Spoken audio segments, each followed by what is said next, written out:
일 끝나고 집에 갈 때 몸이 엄청 상쾌해요. 힘듦이 없어지고 엄청 상쾌한 맛 남아요.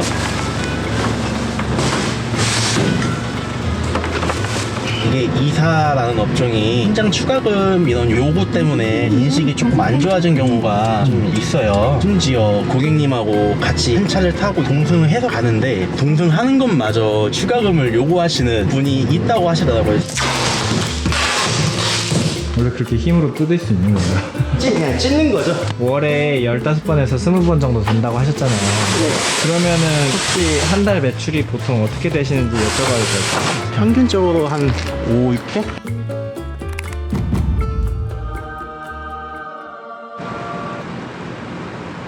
안녕하세요 대표님. 아, 네, 안녕하세요. 간단하게 자기소개 한 번만 부탁드립니다. 서울에서 소형 원룸이사 네네. 운영하고 있는 뚝딱이사 조민철 대표입니다. 지금 약간 뚝딱거리신 지금 하고 계신 게 포장이사 하신 거예요? 아, 네, 지금 포장이사 진행하고 있습니다. 지금 차 상태를 보니까 짐이 엄청 많이 실리지는 않을 것 같은데 소형 이사만 하시고 계신 거예요? 아, 네, 소형이사 전문으로 운영하고 있고요. 지금 이 차 기준으로 봤을 때 짐은 한 1.5톤 정도 실린다고 보시면 돼요. 뭔가 근데 챙기시는 게 엄청 많네요. 짐을 이제 포장하고 막 담아야 되기 때문에 이것저것 좀 챙겨서 가는 편이에요. 오늘은 평일이잖아요. 네, 근데 이렇게 평일에도 이사를 하시는 분들이 많이 계세요? 평일에 이사하시는 분들 많죠.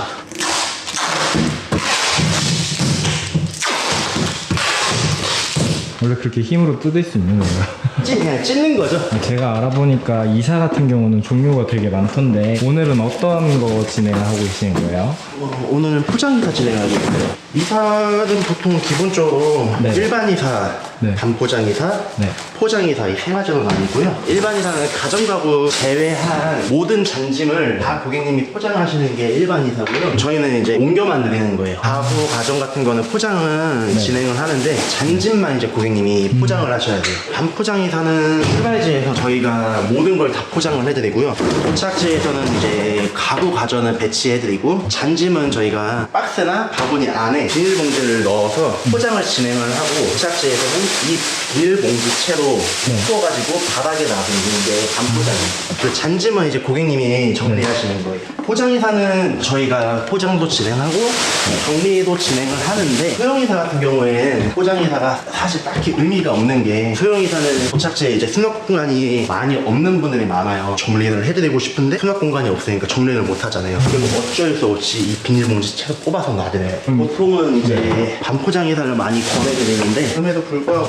포장이사 원합니다 하면은 정리할 수 있을 만큼 최대한 정리는 하는데 고객님들께서 그냥 뽑아서 놔주세요 먼저 하세요. 대표님은 이 일을 언제부터 하시게 되신 거예요? 20대 한 후반이나 원래 다니던 공장이 망해서 대리운전하면서 알바식으로 가정이사에서 배우다가 이 소형이사를 창업한 선배 저희 형 하는 거를 이제 지켜보다가 이거 괜찮네 해가지고 저도 이제 창업을 결심하게 됐죠. 근데 얼마 하지도 않았는데 대표님 땀이 비 오듯이잖아요. 원래 땀이 많아요. 근데 여름에 하면 진짜 쥐약이겠어요. 그러면은 이제 이 옷이 다 젖어가지고 이렇게 짜면은 물이 막 엄청 많이 나와요. 근데 이렇게 포장이사 하면은 조심해야 될 게 엄청 많겠네요. 분실 나면 안 되고 가구 가전 이런 거 기스 나거나 망가지면 안 되고 망가지면은 네. 다 제가 변상을 해드려야 되니까. 그거를 칼날로 사용을 하시네요. 아, 네, 빨라요.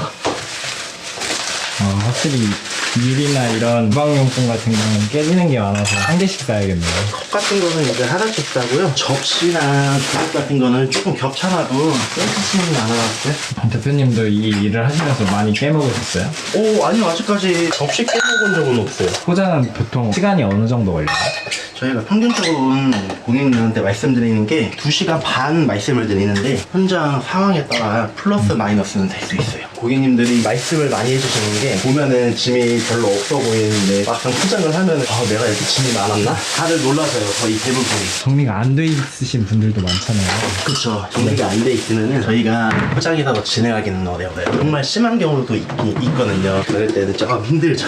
포장이사를 진행을 하려면 어느 정도 정리를 해놓고 살긴 해야겠네요. 아무래도 조금 그런 편이 좋기는 하죠. 대표님은 뒷정리 잘 하시는 편이에요? 이사하고 이제 사는 거하고는 좀 별개여가지고 그럼 이런 이사 같은 경우들은 단가 측정은 보통 어떻게 하는 편이에요? 저는 사진을 무조건 받아요. 이게 사진을 안 받고 진행하게 되면 현장에서 추가금 이게 좀 많아요. 몇 박스 정도 예상되시나요? 이렇게 여쭤보면은 뭐 10박스에서 15박스 나와요 라고 고객님이 말씀을 해주세요. 고객님께서는 잘 모르시니까 이 정도면 되겠지 하고 말씀을 해주시는 거거든요. 근데 막상 가면 그것보다 훨씬 많이 나와요. 그러면 고객님 말씀해주신 것보다 짐이 많다, 추가금 더 주셔야 된다. 고객님은 추가금이 안 나올 거라 생각하고 예약을 하신 건데 추가금이 나오니까 당황스럽죠? 그쵸. 기분이 안 좋을 수 있죠. 근데 저는 그걸 방지하려고 애초에 사진을 받고 견적을 거의 대부분 확정 지어서 가요. 저는 이제 지금까지 하면서 추가금은 거의 없었어요. 정말 어쩔 수 없는 경우에는 추가금을 받긴 받아야 돼요. 이게 사진을 받지만은 고객님들께서 이제 미처 보내주지 못한 짐이 조금은 괜찮아요.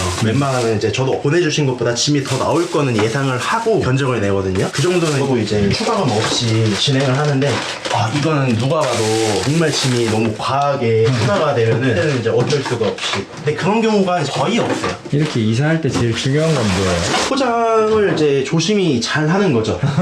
조심히 잘. 그게 제일 중요해요. 안 깨지고 어디 안 긁히고 그리고 분실 안 하고 그게 제일 중요하죠.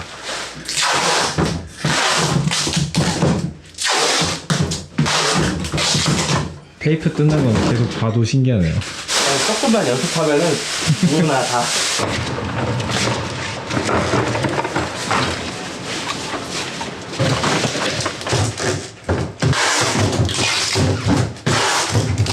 이렇게 일을 하다 보면 어느 계절이 좋으세요? 제일 좋은 거는 2월달 그때가 제일 바쁘거든요. 2월이 제일 성수기인가요? 2월달이 제일 바빠. 그때는 이제 미리미리 예약 안 하면은 예약하기가 쉽지가 않아요. 학교 가기 전에 이제 이사 많이 하시니까. 지금 대표님이 활동하고 계시는 승고도 그렇고 가격 싸움이 되게 많잖아요. 고객님들도 이사 비용에 되게 민감하다고 생각이 드는데 이사 비용을 줄일 수 있는 팁 같은 게 있을까요? 일단은 견적을 좀 많이 받아보는 게 좋고요. 제일 중요한 게 현장에서 추가금이 있는지 없는지 확실히 좀 여쭤보고, 현장 추가금 그런 걸 걱정 안 하시려면은 최대한 짐 사진을 이사 센터에다가 좀 잘 보내주셔야 돼요. 근데 그런 말도 있잖아요. 손 없는 날 그런 날도 비용을 더 받는다는 소리가 있던데. 그쵸. 모든 이사 업체에서 이사가 거의 다 있다고 보시면 돼요. 그때가 제일 바쁘기도 하고 비용도 조금 올라가긴 하는데, 일단 저 같은 경우에는 더 받거나 그런 건 아니고 평소에 받는 것처럼 받기는 해요. 소형 이사는 딱히 뭐 2, 3년 그런 게 중요하지가 않아가지고. 소형 이사를 할 때는 손 없는 날로 맞춰도 단가가 다르지는 않다 이런 말이네요. 제 기준에서 다른 업체는 저도 솔직히 잘 모르겠어요. 혼자 사시는 분들은 보통 냉장고가 많이 없지 않아요? 냉장고 거의 없죠. 근데 혼자 사시는 분들은 유통기한 지난 것도 되게 많잖아요. 맞아요. 그런 건 버려주시는 편이에요? 아니면 그냥 먹여주시는 편이에요? 정말 이제 이거는 누가 봐도 뭔가 버려야 될 것 같은 거는 한번 여쭤보기는 해요. 이거 또 챙길까요? 아니면 버릴까요? 먹으면 죽을 것 같은데. 오늘은 짐이 별로 없다고 하셨는데 꽤 되네요. 평균적으로 이 정도는 무조건 나와요. 많은 편은 아니에요. 그럼 오늘 같은 경우는 견적이 어느 정도 돼요? 이거는 40만 원. 포장이 사여가지고 그런 것도 있고요. 포장이 사면은 지금보다 5만 원은 싸죠. 대표님이 이렇게 이사를 하고 계신데 한 달에 보통 몇 건 정도 돼요? 한 15건에서 한 20건 사이 정도 하고 있어요. 그러면 한 달에 최대로 많이 했을 때는 몇 건 정도 됐어요? 한 23건인가? 포장을 하다 보면 몸을 숙인 상태에서 물건을 들고 옮기고 이게 횟수가 또 많다 보니까 스케줄 같은 거를 몸을 보고 좀 하다 보니까 체력 회복을 한 다음에 다음 달에 또 기약하죠. 근데 지금 업력은 그렇게 길지가 않으시잖아요. 네네. 근데 뭐 단골이나 이런 것들도 아무래도 이사다 보니까 많이 없을 것 같아요. 이거 창업한 지가 이제 1년 좀 넘었는데, 원룸 같은 경우에는 계약이 1년이잖아요. 그렇기 때문에 슬슬 조금씩 연락이 오고 있습니다. 소형 이사다 보니까 일반 가정 이사보다는 주기가 빠르다 보니 네네. 대표님은 형이 먼저 하고 계셔서 괜찮겠는데 하고 시작을 했다고 하셨잖아요. 그러면 어떤 점이 괜찮아 보이시나요? 잘 몰랐는데 저희 형이 오늘 나간 거는 얼마를 벌었다 이거를 저한테 계속 이제 주입을 시킨 거예요. 맨 처음에 와닿지는 않았는데 계속 보다 보니까는 잘 버네. 그걸로 이제 혹하기는 했는데 지금은 돈도 물론 좋지만 네. 그 만족감이 있어요. 출발지에 이제 도착을 해서 고객님하고 짐을 한번 체크를 하거든요. 체크할 때는 이 짐을 언제 다 빼지? 하는 그런 막막함이 좀 있는데 짐을 포장을 하고 하다 보면은 어느 순간 그 짐이 다 빠져요. 그러면은 짐이 빠졌을 때 뿌듯함이 있고 도착지에 가갖고 짐을 다 풀고 나서 그 만족감이 진짜 커요. 성취감이 하루에 2번 있는 거예요. 그쵸. 그게 살짝 중독이라고 해야 되나? 그것만의 좀 맛이 있어요. 일 끝나고 집에 갈 때 몸이 엄청 상쾌해요. 힘듦이 없어지고 엄청 상쾌한 맛 남아요. 고객님들도 되게 만족을 많이 해주시니까 엄청 좋죠. 네, 이렇게 이사를 하다 보면 이사는 되게 진상이 많다고 들었는데 대표님은 진상을 겪어보신 적은 없으세요? 제 기준에선 진상이라고 느껴본 적은 사실 없어요. 살짝 서운이라고 해야 되나? 저는 추가금을 받는 대신 리뷰를 작성을 좀 해주시면 고객님도 더 나가는 추가금이 없고 저는 리뷰가 하나 더 생기니까 좋고 서로 어떻게 보면 상보상조가 되는 건데 간혹 가다가 안 써주시는 고객님들한테 살짝 서운? 근데 그것도 말이 서운이지 아무렇지도 않아요. 그거 말고는 다 좋아요. 네, 대표님 아까 말씀 주셨을 때 네. 타 업체보다는 가격대가 있다고 하셨잖아요. 그게 추가금을 안 받아서 애초에 비용 자체가 조금 세게 느껴지는 걸까요? 이게 이사라는 업종이 현장 추가금 이런 요구 때문에 인식이 조금 안 좋아진 경우가 좀 있어요. 물론 저도 처음에 금액을 조금 낮게 부르고 오더를 조금 많이 딸 수는 있죠. 현장에서 추가금을 받고. 근데 저는 이제 그렇게 하기가 싫어가지고 처음부터 견적을 좀 정직하게 부르는 편이죠. 소형 이사 업계에서 추가금을 요구하는 업체가 많나 보네요. 저한테 맡겨주신 고객님들께서 많이 말씀해 주신 게 추가금 요구가 좀 많았다. 심지어 고객님하고 같이 한 차를 타고 동승을 해서 가는데 동승하는 것마저 추가금을 요구하시는 분이 있다고 하시더라고요. 몇몇 고객님들께서 말씀을 해주셔서 저도 그때 알았는데 같이 동승해서 가면 작업도 바로 할 수 있어가지고 저희 입장에서 사실 좋거든요. 근데 그걸 왜 추가금을 받는지 사실 조금 이해는 안 됐죠. 근데 이렇게 이사를 하려면 화물용 번호판 같은 경우도 취득을 해야 되는 거예요? 영업용 번호판이 있어야지 이 일을 할 수가 있어요. 그러면 대표님의 초기 창업 비용은 어느 정도예요? 일단 저 같은 경우에는 차량 금액하고 번호판 비용 해가지고 4천만 원 조금 넘게 들었어요. 그러면 차가 3천만 원 정도 되는 건가요? 아니요, 번호판이 이제 3천만 원 정도 들었고요. 차는 돈이 많이 없어가지고 중고로 구매를 해서 1천만 원 조금 넘게. 뒤에 천막까지 다 달려있는 상태로? 네네, 맞습니다. 돈 많이 벌어 새 차로 바꿔야죠.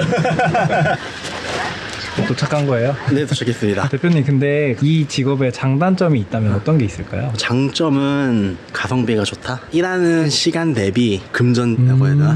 네, 그런 게 조금 높고요. 그만큼 이제 시간이 많이 남아서 개인적인 업무 같은 것도 볼 시간도 많고요. 가족하고 좀 지낼 수 있는 시간도 많고요. 그럼 보통 하루에 몇 시간 정도 일하시는 거예요?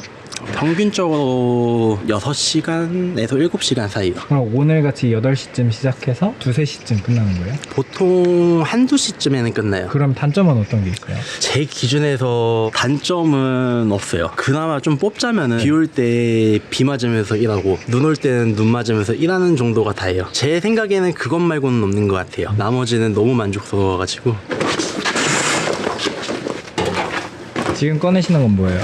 이게 들어가는 지각이 이제 지정해지면 안 되니까 저희가 이동하는 데다가 바닥에 깔고 작업을 하고 있어요.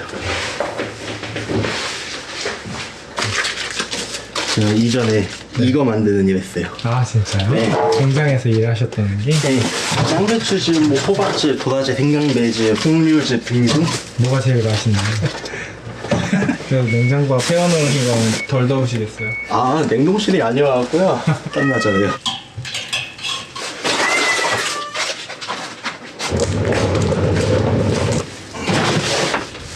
대표님 아까 월에 15번에서 20번 정도 된다고 하셨잖아요. 그러면은 혹시 한 달 매출이 보통 어떻게 되시는지 여쭤봐도 될까요? 평균적으로 한 5, 6회? 근데 이게 일이 없을 때는 진짜 없거든요. 그래서 평균적으로 잡았을 때. 수고하셨습니다. 네, 감사합니다, 어머니. 그럼 저희는 가보겠습니다. 힘든 일 있으면 연락하세요. 네네. 대표님의 이 직업을 10점 만점이라고 생각하시면 몇 점을 네. 주실 수 있으세요? 저는 10점이요. 제가 진짜 느끼기에는 단점이 진짜 없어요. 진짜 완전 최상입니다. 최상. 그러면 대표님의 앞으로의 목표는 어떻게 되세요? 이사라는 이미지가 전보다는 조금이라도 더 좋아졌으면 좋겠고요. 이사 열심히 하면서 저희 가족하고 열심히 잘 사는 거. 앞으로 이렇게 이사업에 관심이 있으신 분들한테 하고 싶은 말이 있으면 어떤 게 있을까요? 정직하게 그냥 견적 내고 작업을 진행을 해도 충분한 수입이 생기니까 굳이 저렴한 금액으로 계약하고 현장에서 추가금 굳이 안 하셔도 되니까 소형이사 같은 경우에 사진 받고 그냥 견적만 내도 정직하게 낼 수 있으니까 좀 그렇게 했으면 좋겠습니다. 그럼 마지막으로 사랑하는 아내분에게 한마디 할 수 있다면 어떤 게 있을까요? 나 때문에 고생이 참 많은데 내가 더 잘할게. 많이 사랑해.